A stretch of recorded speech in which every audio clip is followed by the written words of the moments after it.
We now continue with Fred Thompson. Senator, you recently just got today, in fact, the endorsement of Congressman Steve Young, and you were very happy about that.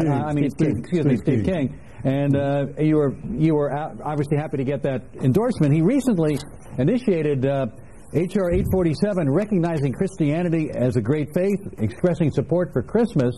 Is this a good use of Congress's time? Do you support that kind of legislation? Is this a good thing for this guy to be doing? I don't know anything about that bill. I know Congressman King, though, and I would tend to think that anything that he would do would be totally appropriate. So I'll check it out and give you an advisory opinion on that later. All right, I'll be waiting. I'll check the email as soon as I get off the air tonight. Are candidates trying to out-God each other in this race? We keep hearing, Mike Huckabee, we're going to talk about in a little while. Some people think there's a cross in his new ad, Christian leader in one of the ads.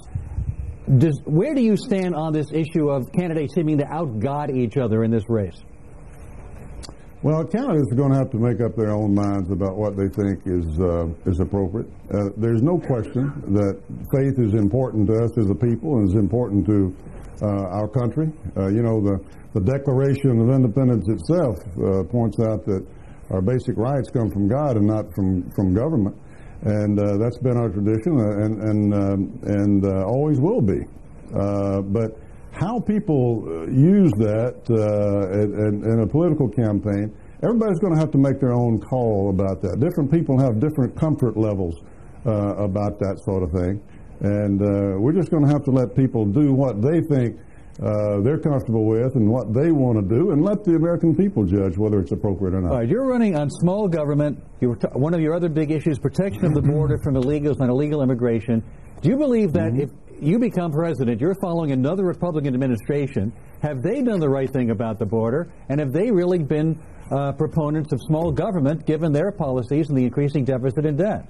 Will you follow their lead on those issues? No. We've not done enough in terms of border security. I respectfully disagreed with the President's bill when he put it forth. Call it what you want to. It was putting some illegal folks here ahead of the line in front of some people who had played by the rules and waited a long time to become good American citizens. So I didn't support that. And on the big government side, the President hasn't done enough to veto these spending bills and these pork barrel projects that we have seen, and he's done better than the Democrats would have him do, but hasn't done enough. I think he's done much better recently, but we're facing a tsunami of spending that's going to burden our children and grandchildren for generations to come unless we turn our spending habits around, unless we make some basic reforms, including in our entitlement programs. Hey, Senator, let me ask you about the Democrats. Now, up until recently, conventional wisdom has been Hillary's going to be the nominee. We've had a shift. We've had a change. Barack Obama leads in Iowa, leads in New Hampshire, leads in South Carolina. What do you think's going on?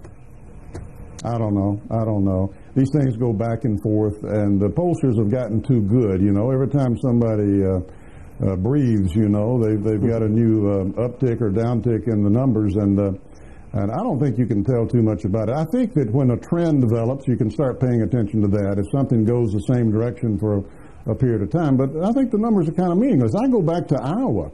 In 1980, Reagan was supposed to have it pretty clear, and George Bush beat him.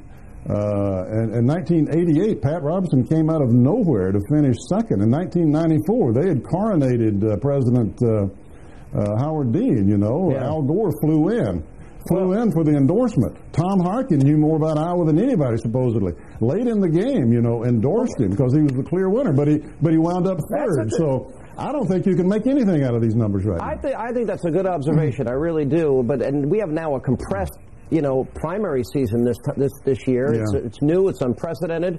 We got a new paradigm here. Well, let me ask this about Hillary then. What do you make of the fact that, and I don't know what you're to glean from this, that she would go back and look at the kindergarten years of Barack Obama, which is amusing in and of itself, but similarly send out surrogates that question whether or not he dealt drugs, so the media will pick up on it. They've defined the politics of personal destruction. What do you glean for that if you become the nominee?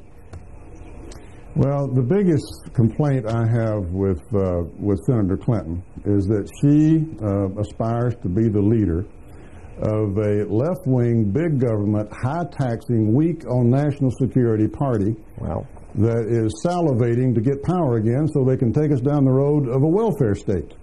And everybody knows the Clintons are tough, and they're going to do tough things along the process. She's not alone in that regard. Senator, but we'll see what the tolerance level of the American people really is. I think Clinton fatigue is setting in already. Senator, 16 days to go. It's here. Good to see you. Thank you as always for being with us. Appreciate your time. Thank you, bud. Appreciate it. Thank you, Alan.